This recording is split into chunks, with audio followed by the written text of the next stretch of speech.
என் வாழ்க்கையில் இது நடக்குமா, இதை நான் செய்து முடிப்பேனா, செய்து முடிப்பதற்கு வாய்ப்பு உண்டா அப்படின்னு ஒரு சந்தேகத்தோடு இங்கே நீங்கள் இருப்பீங்கன்னா, உங்களுக்குள் ஆவியானவர் செய்கிற வேலை என்ன தெரியுமா? நிச்சயமாய் முடியும் என்கிற ஒரு நம்பிக்கையை கர்த்தர் முதலாவது தருகிறார். ஆமென் சொல்லுங்க பார்க்கலாம்.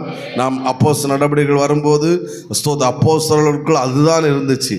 ஆமேன். 3ஆம் அதிகாரத்துக்குள் வரும்போது பிறவி சப்பானியை பார்த்து ஆமேன் சோத்திரம் பேதுரு சொல்லுகிறார், வெள்ளியும் பொன்னும் என்னிடத்தில் இல்லை. அவன் எழும்ப வைக்கிறான். நம்ம அடிக்கடி பயன்படுத்துகிற வசனம்.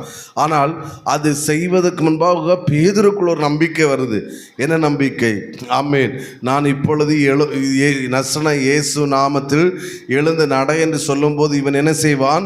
எழுந்து நடப்பான் என்கிற ஒரு நம்பிக்கை முதலாவது பேதுருக்குள் வந்த பிறகுதான்